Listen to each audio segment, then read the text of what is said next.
ce soir. Avant de parler de l'enlèvement, il faut d'abord parler de l'élévation. Parce que l'élévation précède l'enlèvement. Avant d'être enlevé, il faut d'abord être élevé.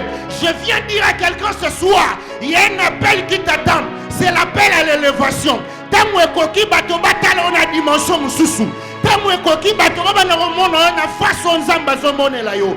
Tango ekoki bato baba na komona yo ndenge nzamba bongisa pona yo. Ale pesa nga mena malonga. Bouge muninga na oloba na ya peso mena malonga. Bouge voisin na yo, yebisa eske to yebisa nzamba mena te. Est-ce ba vivant basawa? Ceux qui va vivre, va acclamer, va mettre l'encolo maboko, maboko, maboko. J'attends quelqu'un pousser des cris de joie ce soir. J'attends quelqu'un pousser des milolo. Nangina mono motomoko abeta mololo. Nangina mono motomoko abana sauter. Abana mono balelo e komi tango nangai. Nangina mono motomoko abeta tolo. Alo ba poko alelo esangai. Est-ce que ba aigle basawa? Baton Zambalinga Salabolamu ce soir. Est-ce que mon don Zambalinga Salabolamu à savoir? Loba pourquoi les lois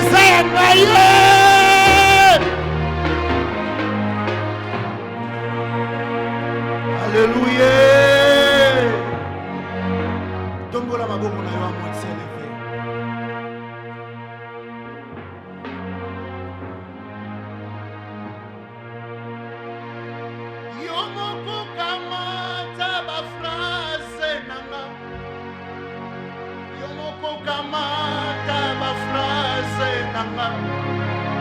Yomoko kamata ba phrase nanga classe yango de kolinge. Yomoko kamata ba phrase nanga. Yomoko kamata ba phrase nanga. Yomoko kamata ba phrase nanga classe yango de kolinge. Yomoko kamata ba phrase nangai. Yomoko kamata ba phrase nanga. Yomoko kamata ba phrase nanga. Classe yango ngoli. Yemba ensemble nanga. Yomoko kamata Yahweh. Yomoko kamata Yomoko kamata ba phrase nanga. Nasie angone ngoni. Yemba ngoni susu. Yomoko kamata ba phrase nanga. Yomoko kamata ba phrase nanga. Yomoko kamata ba phrase nanga. La seango de oh na lingi na yebi sayone makambo na yebi tenenge nini yago banda. Yomoko kamata ba phrase nanga. La seango de molinge. Oh na lingi na yebi sayone tenenge nini yago banda. Yomoko papa zenanga glacé amour de colonie. Mongoko na yo yango yo nango tosaka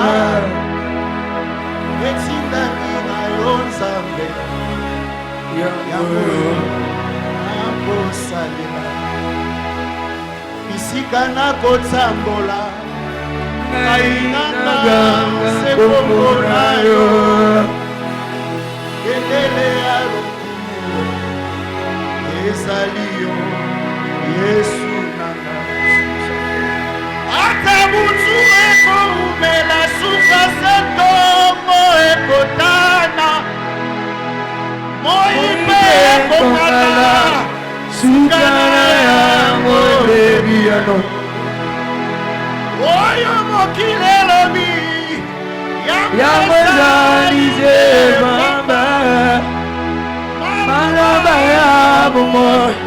Ezalina sunanga. Atabutu eko umela. Skina tobe botana. Osawapi. Moibe komala. Sukana yango bebiano. Oyo mokile lobi. Yamwezalize bamba. Malaba ya bumo. Ezalina sunanga. Lobana ye liboso na yo. Banda kotombola mongongo na yo. Lobana ye me voici. Quand Dieu appelle, on répond par me voici. Lobana ye na ye pourquoi lelo liboso na yo. Lobana ye na ye pa na yo. Me voici. Chadela Me voici. Repari Me voici. de presse. Ride loud, Shoria close. Me voici. Reparte. Me voici. Abadako, Reales. Me voici. Me voici. Aïe aïe aïe. Me voici. Et là, il a sava.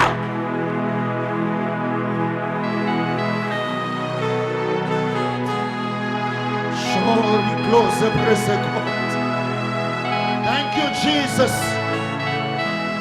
Nous voici dans ta présence ce soir.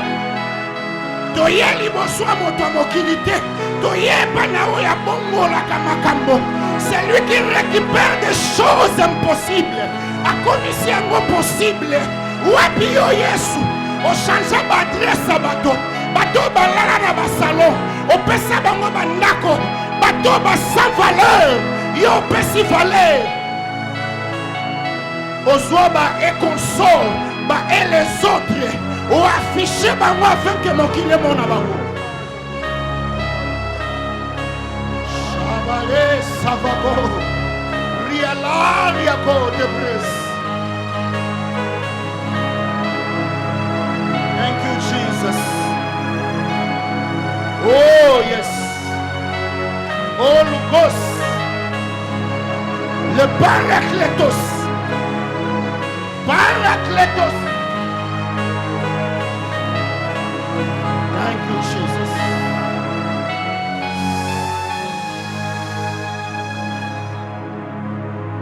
Sa présence est là au milieu de nous. Pourquoi le Nzamba ye non seulement atala likambo na yo mais pour apesa yango solution.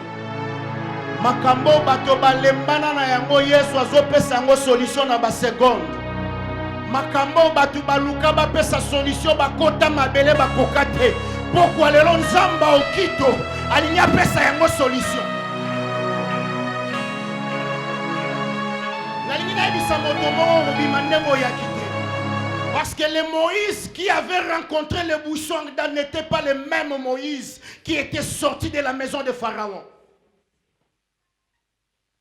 Thank you, Jesus. Seigneur, merci. Tobeteli nkolo maboko makasi. Father, merci. Thank you, Jesus. Nzamba zwa lokumu na pamboli nzambe tolingi toyoka ye. Yebisa voisin na yo oyoka nzambe lelo oyoka ndenge mususu. Yebisa voisin na yo oyoka nzambe lelo oyoka ndenge mususu. Amen. Alléluia. Anera nzambe moko a se révélé par Abraham, a se révélé par Élie, a se révélé par Moïse. Mayaka na même message te. Alléluia. Nazo pambola nzambe pourquoi lelo il y a une parole particulière pour ta vie. Alléluia. Ah, nzamba zwa lokomo na lingo tele mato yamba moto moko. Moto yo na nzela na ye Dieu veut nous arroser. À chaque fois dans chaque génération, Dieu suscite des gens pour nous créer distinction. À l'époque de Moïse, il y avait aussi des prophètes. À l'époque d'Élie, il y avait aussi des prophètes. Malgré qu'il y avait des prophètes, mais dans ces temps-là, Dieu avait sélectionné une seule personne. Et ce soir, Nzamba a sélectionné la Moutoumoko pour qu'à travers lui, Nzamba arrose Bissou. C'est quelqu'un que j'aime beaucoup, j'aime son humilité, je crois à son appel. Je crois à son ministère. Un homme courageux, un homme qui aime Dieu. Quelqu'un qui donne tout son cœur à Dieu. Nathalie, depuis Nakutana Naye, je continue à apprendre chez lui. Alléluia. Il y a des gens que Dieu établisse. Batwana Baza, école Mobimba pour la génération.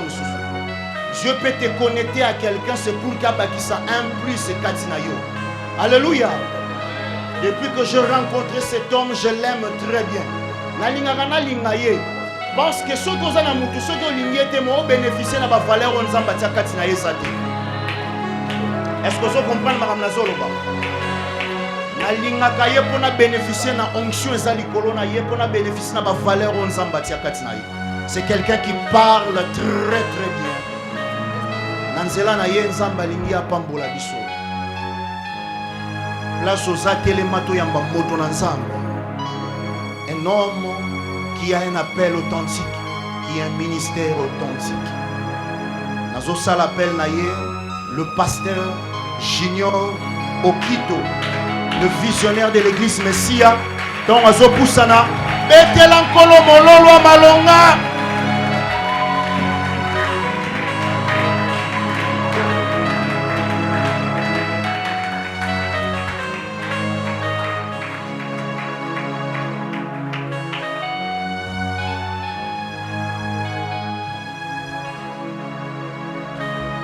Amen.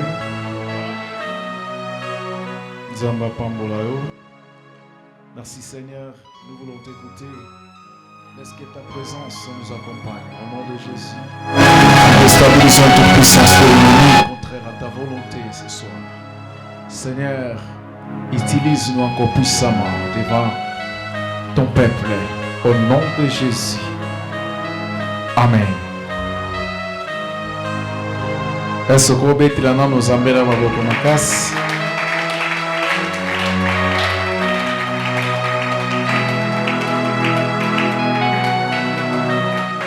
Tozokende na lombangu penza. Tozana mokanda na Deutéronome. Soit Deutéronome chapitre 20.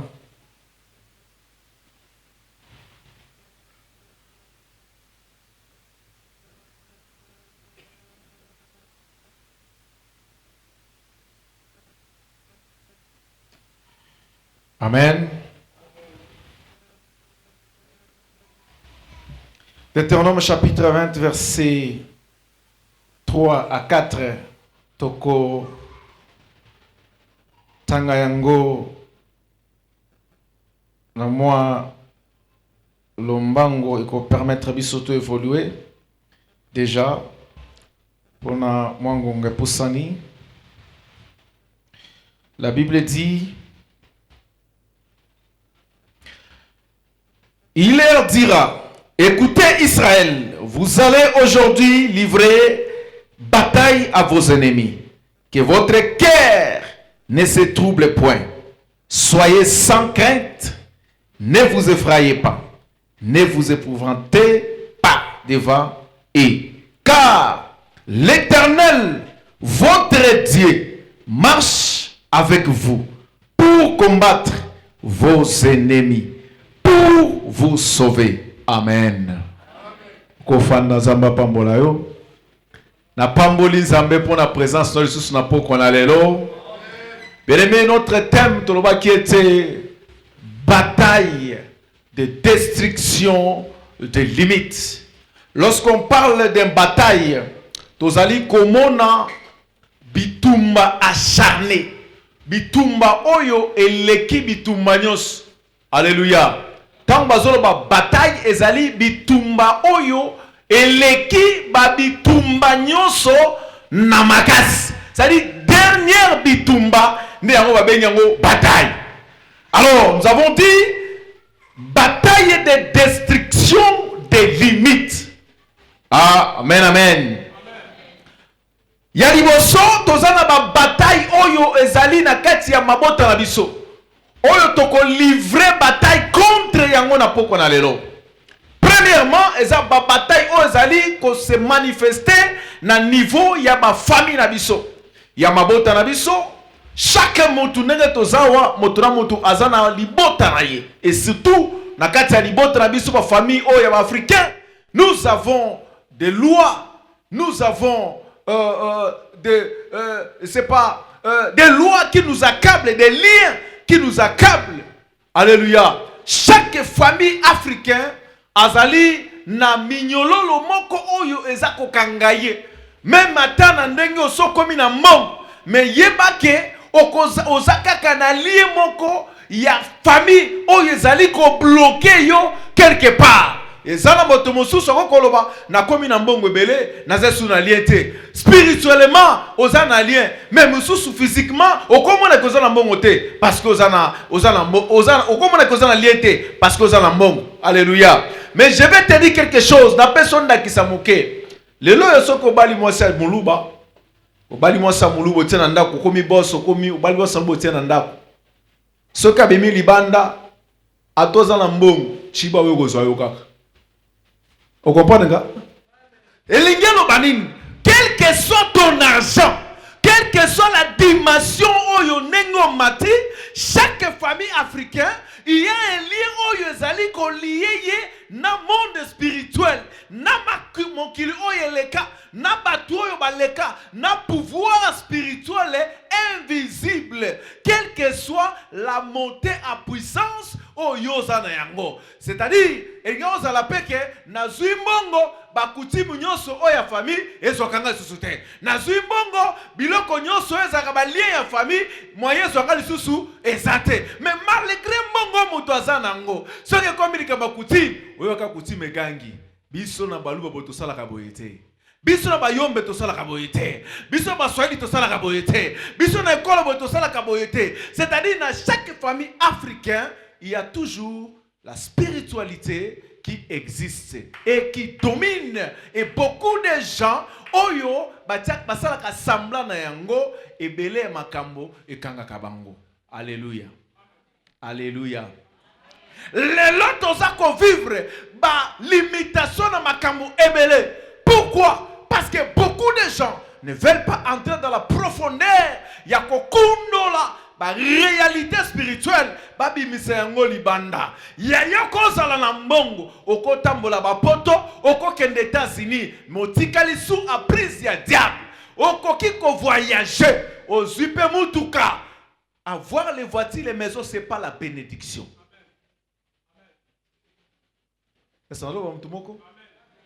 Tu peux avoir des voitures, encore salanamituka, encore voyager, encore qu'elle ne passe par là, mais quand tu n'as yo, on a makambu oyo, soko lingo salango, okoko salango te. On a mongo, mais chaque jour, il faut la mukakana butu, obanda kobina na toilette, et ça bénédiction te. Alléluia. Motoko sala alia kama tembele, mais ana kati alipamboli. Motako sala alala kana etoko mais ana kati bénédiction. Avoir les richesses, ce n'est pas la bénédiction. La vraie bénédiction, c'est d'avoir Jésus-Christ dans la vie comme Seigneur et Sauveur. Et que Jésus n'a qu'à ta vie, il va te sauver. Quel que soit, oyo diable a imposé, n'a qu'à ta vie, Jésus-Christ va te défendre devant les liens, devant les lois, devant les coutumes, devant les maladies, devant les célibats, devant les blocages, devant ma camonioso, sokozana Yesu. C'est ça la vraie bénédiction. Na lobi Yesu te que la ka Yesu ke église Yesu ngana sambela kate. Des fois ba démon ba sekara biso erbo mona mutabika na sambela ka. Na sambela ka, mais en réalité profondeur ya ko sambela azana yango te. Beaucoup de gens balingaka nzamba pambola mamu balingaka profondeur te. Yana batobele balingaka nzambe abmatisa bango mais sacrifice balingaka ngo te. Il n'y a pas une bénédiction aussi sans sacrifice. Alors c'est-à-dire pour que tu montes en puissance, il faut sacrifice. Nzambe kutu ye moko apesa Yesu na sacrifice. Po bisoto za la béni. Bon siko yo. Alléluia. Alléluia. Alors, nous avons un niveau de bataille de la famille. C'est-à-dire chaque famille est dans une loi spirituelle qui nous accable. Au monde, Bino kaka ba pasteur kaka ba loi spirituelle. Kaka ba loi spirituelle za coexister. Au monde on a là. Mais moi na oyate. Wana mbongo. O balate. Alléluia. Ozuma silelo bokabwani. Ozuma silobi bokabwani. Ozuma silobi kuna bokabwani. Ainsi de suite. C'est-à-dire, il y a, du point de vue spirituel, c'est qu'il y a quelque chose qui ne va pas. Ozu mobali lelo, bokabwani. Ozu fiancé lelo, lobi ozu mosus, lobi okuna ozu mosus. C'est qu'il y a un problème. Alléluia. Alléluia. J'aimerais dire à quelqu'un ce soir, pendant le Sam, nous allons prier. Nous avons dit que bataille spirituelle et bataille de destruction des limites. Et ce soir, nous allons détruire des limites. Je ne sais pas limitation ni au bâtir là. Et ça va tout mon sous-soir à Rosala inana si $100. Asima $100 te pena bo papier wana $100 bo asima on doit taper 2 ans. Mais sous peut 3 à 4 ans. Asima no $100 te yemo ko zo ko tsa na poche boy.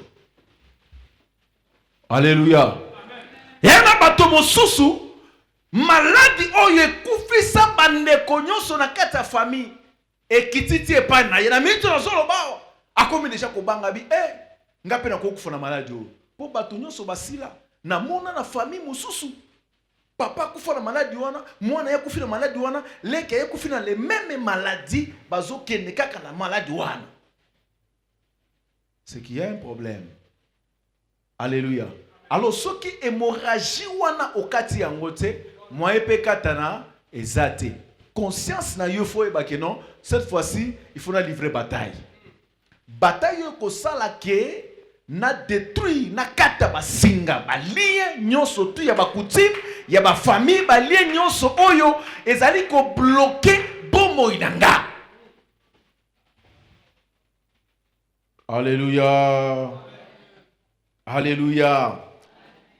Maintenant d'autres personnes bazali kokota na kati ya ba blocage, na kati ya ba limitation oyo bango moko ba provoquer yango, o provoquer limitation na kati ya bomo inayo. Oke ko simakisi, o simbikisi osala na mbongo, o simbikisi obonga, o simbikisi o voyager, o simbikisi ya basi, o simbikisi oblinga mibali ya kitoko. C'est-à-dire yo moko oke komikotisa na kati ya limitation moko parce que makambo yozo sala ata lelo o régner 2 ans, 3 ans, 5 ans, 6e année Satan a ko réclamer yo kaka. Quelle que soit la souffrance, quelles que soient les difficultés, quel que soit ma cambo yo so vivre na vie na yo, reste fidèle à Dieu. Tikala fidèle na Nzambe. Tikala kaka na Nzambe. Il n'y a pas une bénédiction plus que la bénédiction de l'Éternel. La Bible dit c'est la bénédiction de l'Éternel qui enrichit. Alléluia. Quel que soit likambo les akokomela yo. Eza musunenga zolo papa na komi na suka ifona simbaka kisi po moyen ezate. Nazotala na poche wa boye eloko ezate. Alléluia. Otali na poche. Obi l'esprit est bien disposé mais la poche est faible. Alléluia. Alléluia.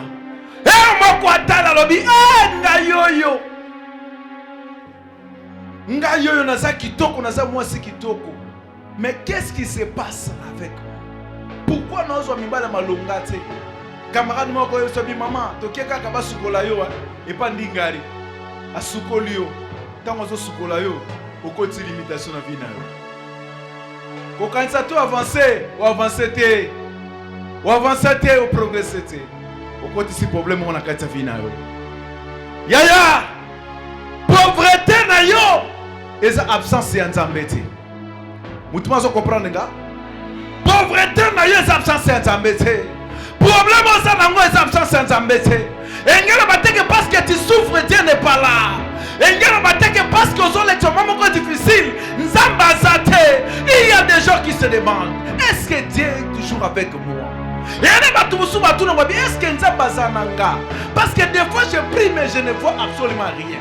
Des fois je cherche l'éternel mais et le copain na mona ezate mbongo pe na osima malonga ezate tala makambo ezolanda na kaka na makambo ba problème si ba problème. J'aimerais t'assurer ce soir mon frère ma soeur, ton problème n'est pas l'absence de Dieu.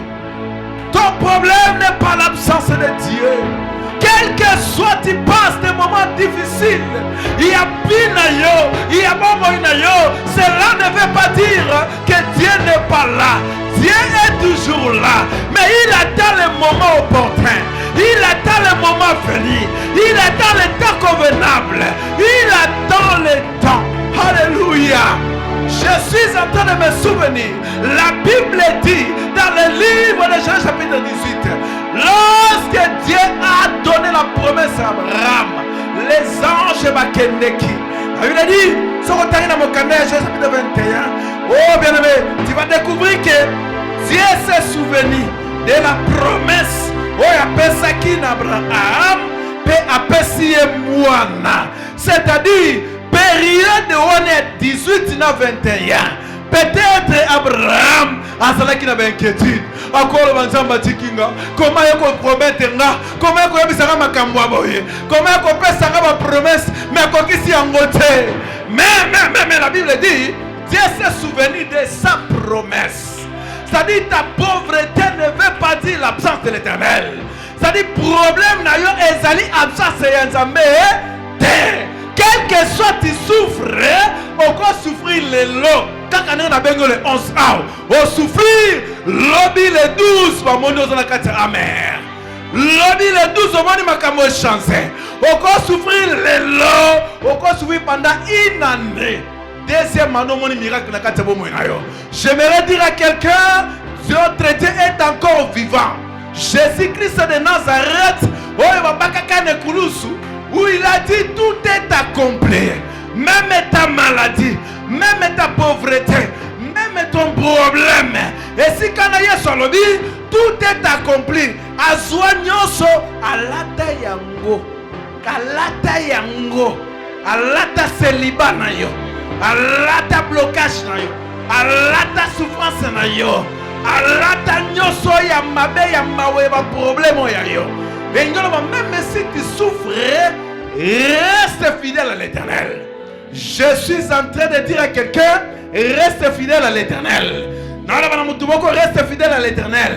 Je me souviens, Abakoukou dit, j'étais à mon poste et je veillais. Je regardais pour voir ce que l'éternel m'avait promis. Abakoukou a otalabi, n'entendons ma kamunza mayebi sakinga. Ce qui est salamato et salamate. L'Éternel répondit à Habakkuk, c'est une prophétie dont le temps est déjà fixé. Attends-la, elle finira toujours par s'accomplir. Même si ça tarde, attends-la. Même si ça tarde, attends-la. Et quand ça les a qui l'aéroport, attends-la. Et quand on a Kingasani, attends-la. Parce que ce jour-là, quand je lis la parole, j'ai compris que la prophétie a aussi les pieds. La prophétie aussi marche. Ce jour-là, la Bible me dit, c'est une prophétie dont le temps est déjà fixé. Elle marche. Elle marche. Elle marche. Elle finira toujours par s'accomplir. Ce ma pesa une profession kobongo kobonga. Ce ma yebiso que ma kamekotambola kotambola. On a besoin de kosimba kisi. On a besoin de presser nzambe. On a besoin de que ne kosimba kisi pour contre ma blocage moko boye. Attends-la. Attends-la. Attends-la. Nabi attends-la. Elle finira toujours par s'accomplir.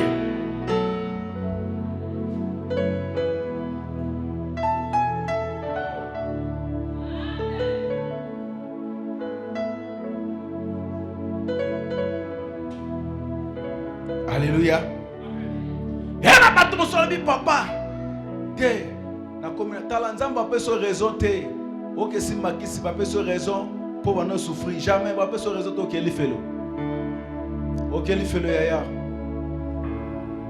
Ok li felo. Yana bato bele bazana ba limitation na kati ba famille. Au monde que famille mobimba pauvreté na pauvreté muto bunga kazate. Muto pa kota prière malonga azate. Bango so bazaka na ba expérience ya balusambo. Nakenda mangengenge na zongi na sambelaka. Il y a des prières et des prières. Alléluia. Il y a des prières et des prières. Ma prière mususu za. Oh non nous sambela te. Alléluia. Oh non nous sambela te. O sambelo bite na sambeliza.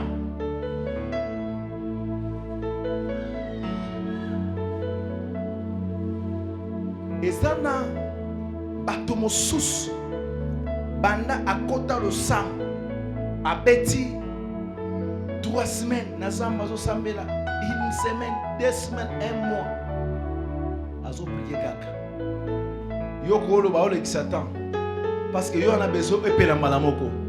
Alléluia. Yanzambe epela malamoko te. Ça vient avec le temps. Ça vient avec le temps. Petit à petit. Les problèmes avec Dieu, Dieu veut d'abord te préparer à une grande bénédiction. Alléluia. Dieu veut te préparer à une grande bénédiction. Parce que Nzamba yebi, ce que tu ce moment où tu as mal à mon boyaya, au robela liboma, au rose sida, au rose sida. Et ça va tout le monde qui nous mate parce qu'on a $500 à mon côté. Jour aussi ma $100 ya yomoko au moins le ko ça na poche za te faut kabela ngo mutu neto yeba ko za sérieux. Alors ba mutu moko. Alléluia.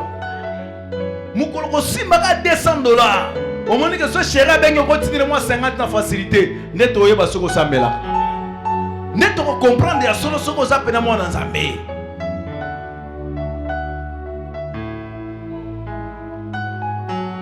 Et ça, bato mosusu bayaka ko bebisa ba destiné na biso.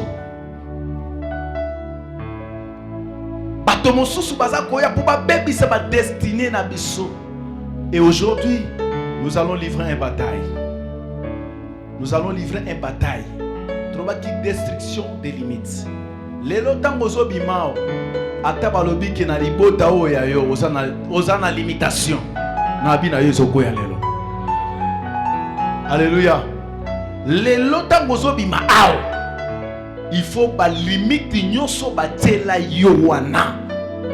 Ya batu mosusu bazu elongi na ye ba tie masque de vieillesse. Bazu elongi na ye ba kangele ba porte. Ba place mosusu kota boy bazo se planote ba il faut ka ba bimisa yo. Batu mosusu baza ka ndengo wana akoti quelque part il faut ka ba bimisa ye. Na relation il faut ka ba bimisa ye. Na musala il faut ka ba bimisa ye. Ça dit il y a un problème. Nous allons livrer une bataille. Nous allons livrer une bataille contre bateau nyonso baza côté le ma contre destiné na yo. Contre ma kambo il faut y na kata bo moina yo. 3 dimensions ya bataille pour livrer les lots. Bataille familiale. Alléluia. Tout ça qu'on livrer ba bataille familiale. Oyo za ko kanga biso na kati ya ba famille. To ko livrer bataille. Peut-être isa bataille mo ko provoquer na vie na yo. Ekotela yo ekomela yo tant mosusu pe oyeba kati to ko livrer bataille contre yango to ko livrer bataille contre ba bato ba yaka ko bebisa ba destiné ya bato to ko livrer bataille et nous allons gagner. Alléluia. Nabi nous allons gagner. Nous allons gagner. Est-ce que on va mutumoko? Est-ce que on va mutumoko? Nous allons gagner. La Bible dit, Apocalypse 12, si je ne me trompe pas, il y a guerre dans le ciel. Il y a guerre dans le ciel. Michael combattit contre les dragons. Mais, les anges, basala qui plus fort contre les dragons.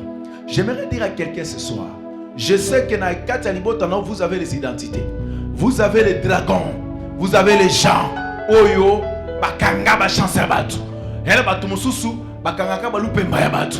Balingate mutu abonga, balingate mutu a progresser. Soka bozo kumisa mwa mutu boy pan, il faut dire mela yo kaka, il faut zonga. Alléluia.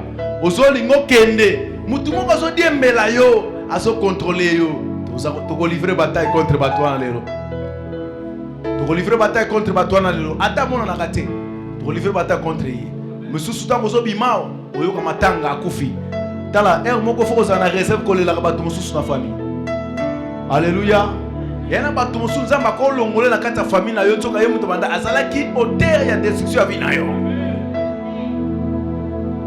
Nous allons livrer bataille. Alléluia. Kozana mo kolega nzambe te.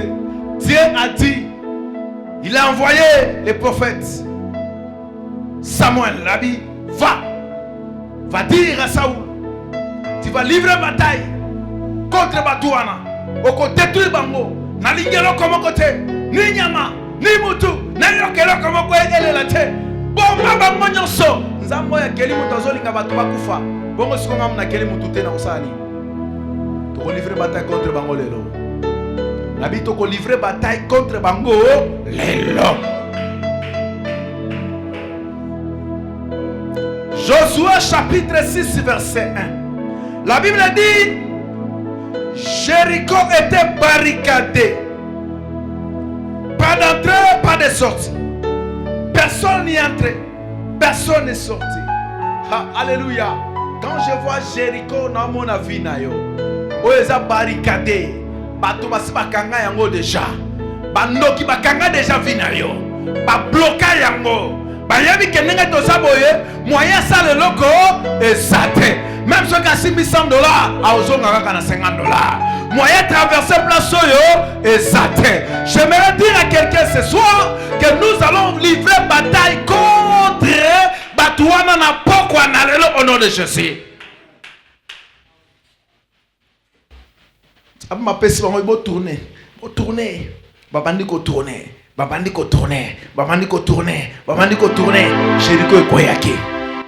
Jéricho avina ko na poko na lelo. Jéricho avina ko na poko na lelo. Nabi Jéricho avina ko na poko na lelo. Nazolo bana moto ke Jéricho avina ko na poko na lelo. Nabi ko na poko na lelo. Ko kanisa no makambo sana yango te. Nabi ke oyana ba problème. Nabi ko oyana ba souci. Nabi ko oyana ba difficulté. Nabi ko oyana ba complication. Nabi ko oyana makambo zo kanisa. Nanga bisosto ye a muto na problème na ye. Yo ko yana malade.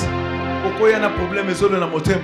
Oza na souci. Si soto zo ba menawa na motema no bit papa na sambeli mingi. Alléluia. Peut-être tu traverses des moments très difficiles. Oyo conseil c'est côté bimi. Pour ba toi conseil mingi. Mais résultats zate. Yaya, nous avons eu aussi à passer des moments très difficiles. Yaba vie na biso. Oya zote yo soko zongi 20 ans passés. Tam soko sepela ngate. Naloba kango clair. Tam soko sepela ngate malboso na yo. Alléluia. Mais lelo, au moninga na telemi liboso na yo. Na zote yo. Mais des années passées, soko tali photo langa. O sepela ngate. Alléluia. Alléluia. Alors bakasoko zongi na simo zongi. Komona pena boko ezanga mulai. Mais elimwa. Na vite elimwa ndenge nini? Alléluia. Tala nzambe akoki ko changer yo, akopesa yo forme, akopesa yo beauté, akopesa yo longue vie, akopesa yo santé, akoko sala ke makambo yo papa ko sala te. Ye akoko sala yango. Zamba kosa ke makambo chéri akosala te. Ye akosala yango. Alléluia. Je ne savais pas que j'étais aussi boga. Oh talabo. Na yeba kateke na zalaka pe boga. Alléluia. Na kanisa lo kwa na zalaka trop vilain koleka batu nyoso. Mais dans autant et tabi boga monga salaka. Alléluia. Na ngalo bala motoboko na pokwa na lelo. Nous allons livrer bataille. Nous allons livrer bataille contre tes adversaires. Nous allons livrer bataille contre tes ennemis. Tu peux être là en train de traverser des moments difficiles comme Mara. c'est quoi? Mara azali moment très difficile, il y a vie à Montako Lekisa. Ils ont traversé. Tout devient amer. Tu traverses des moments très difficiles où tout devient amer. Personne vient pour te soutenir. Motoyo saso ya kaka, azako chola yo, azako tonga yo, azako minimiser yo, azomono koza na tina te, azomono koza na importance moko te. Même ata ozana oye na mwa lisolo na matanga yo kakuzela na nukuna mikolo basolola. Mais ce kozana mbongo bakotia yo mwana na biso azalaka mayele avandao. Mais le kozana lokote moye babenga yo na masolo wana ezate. Eh Yesu, les premiers seront les derniers. Zikae tozana suka okoma liboso nom de Jésus. Nabi ata bato babwaki yo nzamba bwaki yo te. Zala na pole ceux qui zamba bwaki yo. Mais le quoi nzamba bwaki yo na noté na no siliti. Nous allons maintenant entrer pour augmenter nos énergies. Nos énergies spirituelles. Tozo baksasko énergie spirituelle. Makambo nyo soye biso awaya. Sokoza mutu oyo za profondeur. Tu peux passer des années, même 50, 10 ans, il y a souffrance. 11e année, tu vas changer de langage. Au collègue qui a 50, 10 ans de souffrance, il y a pas de problème. 12e année, au bandit peut qu'on seka. Alléluia. La mosusu bazawa, miliki ya pama yebi teneni basomba yango. Mosusu ba ko mela miliki na kibukolo, na kibomona mela miliki te. Pour condition ya vie, ba otala na miliki na lipatongo. Soka fufu, liaka fufu. Kopesila. Poso kena miliki esimbate. Eh Yesu. Yesu ya kufa na ekulusu. Alors que tout est accompli. Yende na zola kisona poko na lelo. Ya na ko la kiso kisite. Na ko la kiso lokomoko te. Mais na ko la kiso Jésus. Yesu a changé la vie à bateau. Yesu a changé la vie à bateau. A transformé la vie à bateau. Il peut te retirer du néant. A commission pe motonatina. A kotombola yo. A ça le peu différence. A ça le peu différence. Lucas Jésus. Cherche l'Éternel. Nous voulons prier le Seigneur.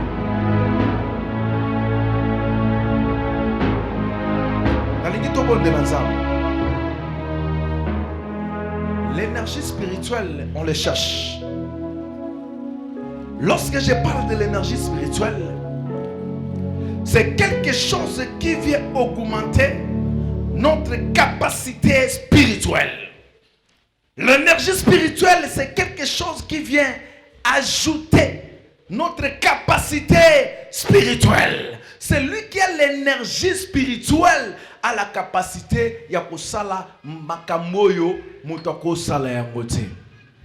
Na ina bisa mutu moko ezala ba bataille mususu oko gani yango na ba forme ebele.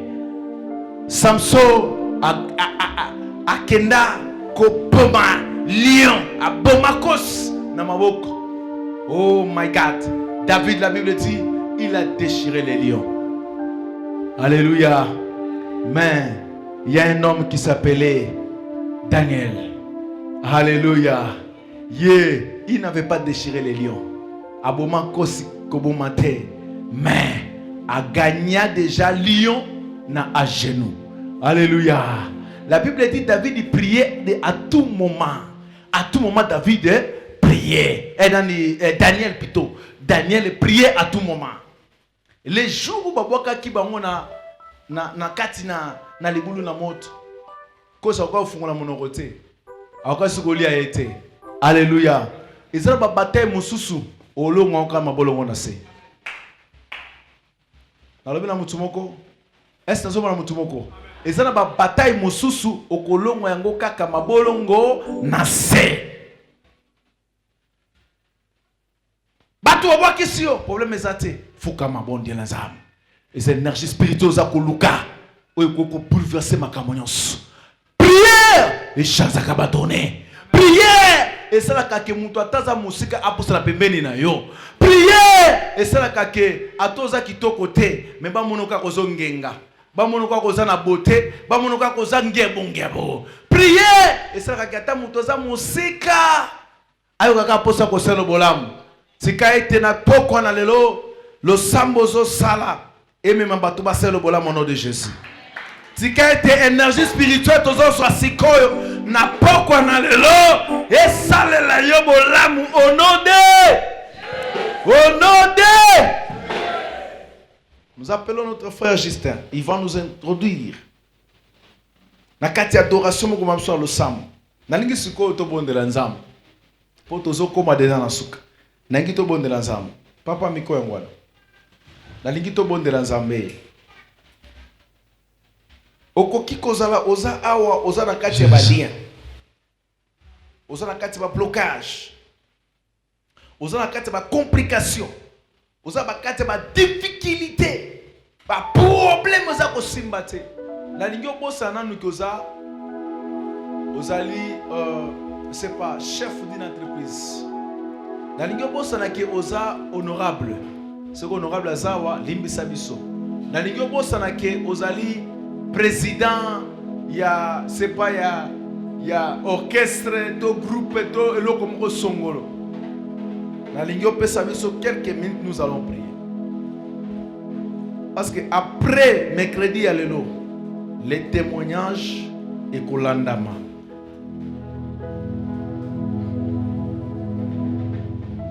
Yes.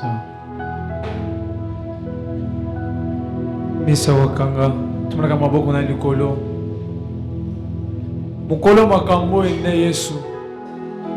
Yenda si sakabatemba batu. Yenda si sakabasonya batu. Yamozo benga ina loyembo yo. Shaddai. Yesu aye kopesa bomoi.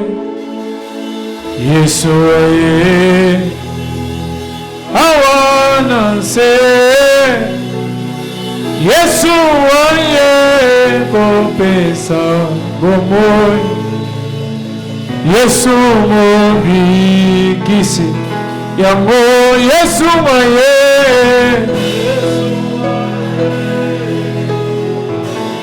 Oyemba bien. Yesu aye o awana se. Yesu aye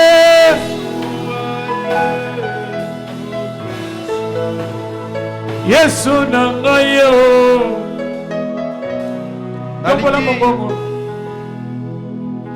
Nalingi osala geste moko ya moke. Telema moke s'il te plaît. Sikoyo ozali kosenga mawana nzambe na kati na bomoi na yo. Ezana makambo mosusu kokozala yo osala oyeba pete. Ekoza makambo mosusu oyo yo moko oluka ememela ope ngambo. Nalingi osenga mawana nzambe. Nalingi te awa olobake nayebi kosambela te, naza patron te, nazika osenga kama mawana nzambe. Nalingi osenga kama mawana nzambe. Kaka ndenge otelemi wana zasiko mabolo mona fukama. Fukama siko. Fukama place ozali. Nous allons prier le Seigneur. Alléluia. Badako senga mawana nzambe. Badako senga mawana nzambe. Wana nzambe yokela ngama wa. Tozoluka sikoyo kola zongi sa ba énergie na biso no. Zamba zongi sa makasi. Au nom de Jésus.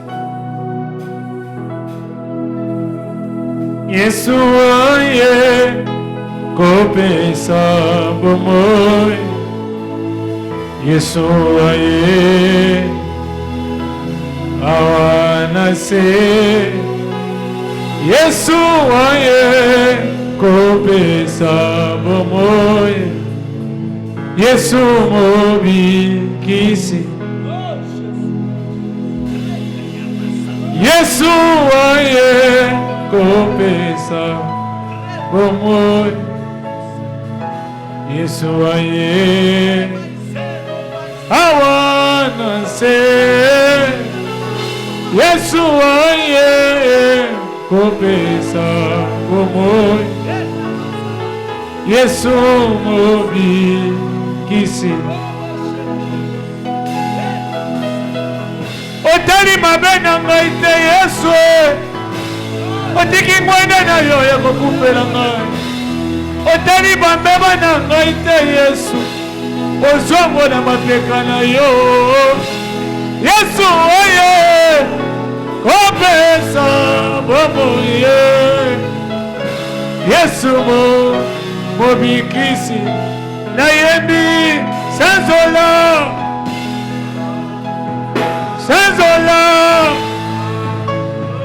kuna ye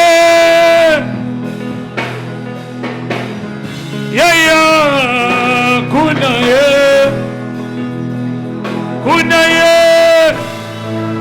yaya bato mabe yango sanzola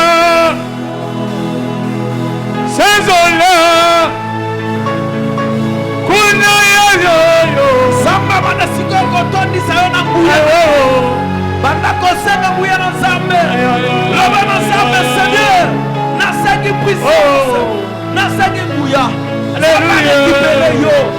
Samba récupéré yo Samba récupéré yo Samba Zinga ngai kolo Bomba ngai Yesu Angolu na yo Yendo kufela kina ye Amakila na yo Yendo langa Yesu Yaya kolo Lebiko na ngai Zinga ngai kolo Bomba ngai Yesu Angolu na yo Yendo kufela kina ye Namakila na yo Betolanga Yesu Yesu Yesu Alléluia Yesu Yesu Yesu Yesu Yesu na yo Yende mwana mateo Yende nazotela moteme Molibisa masumwe Molibisa masumwe Molibisa masumwe Molibisa masumwe Motemele ni Yesu Motemelu kiyo yaya Motemelu kiyo Motemelu kiyo Oh Jésus bien-aimé pendant que tu pries là il y a des délivrances qui s'opèrent il y a des délivrances qui s'opèrent il y a des délivrances qui s'opèrent Dieu vient pour te visiter il y a des délivrances qui s'opèrent ça l'a connecté ça l'a connecté oh Seigneur pendant ce qu'on va dire tellement siko tellement osozu énergie pendant qu'on va dire Nzambe ozobeta maboko ozokata machine ozobebisa balien ozokokweyisa ozakotraverser ma limite ozotambola ça la geste prophétique ozotraverser ma limite nyonso batiela yo ozobondela limitation o nyonso batia na bomoi na yo tu vas prier ozokatisa yango batiela limitation okobala te okobonga te okovoyager te okomona bolamu te ozotraverser ma limitation wana banda ko prier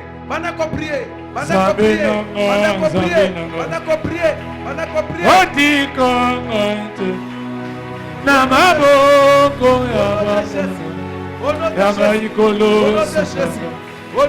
Zambe na ngai Otikangante na maboko ya ikolo Bachalinga maboko na sima Adali koswa minores Akangeli na motema Ogana longati Babosani oyo abenganga Osongi akokamwa Osikoli na ngai atelemaka na suka. Yesu telema, telema yawe, elema yosa, Yabasaka. elema bangunana, Rebasana babo. babu, Ikawara yabasa. elema, Shekelebos. elema baba, Ikababa. elema Oh yosa, Seigneur. Oh elema Seigneur. olongisa Oh ngaye, Seigneur. alibota na ngaye. Yoka. Maboko la yetoma malikolo. Nazobonela sikoyo. Je vais prier pour yo. Motoza. Ato yakia ozobela. Ozobika sikoyo. Ato yakia ozobela na biozobika sikoyo. Le Saint-Esprit est en œuvre.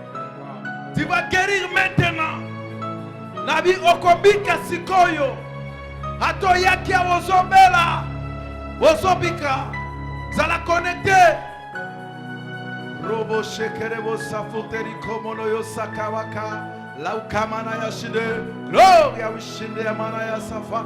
Rimes darike sanda babose. Karema yamase kama ishenda babos. Rike maose. Limos terima karwashike. Rumes tamai karwasha. Rekama yamasanda babos. Rindo mose mekai. Rike tamareba sayaboshe. Rumes tarike. Rumes tarike. Rumes tarike. Rumes tarike. Rumes tarike. La guérison est entrée dans ta vie. Reçois la guérison. Reçois la guérison. Reçois la guérison. Reçois la guérison. Reçois la guérison. Limite nyose koya. Ba limita yo bongate. Na koisi ya mono de Jésus. Ba limita yo. Obikate na maladi wana. Na longoli yango na poko na lelo. Nabi na longoli limitation wana. Na longoli limitation wana. Na longoli limitation wana. Na longoli limitation wana. Au nom de Jésus. Au nom de Jésus. Na longoli limitation wana. Na longoli limitation wana. Au nom de Jésus. Au nom de Jésus. Au nom de Jésus.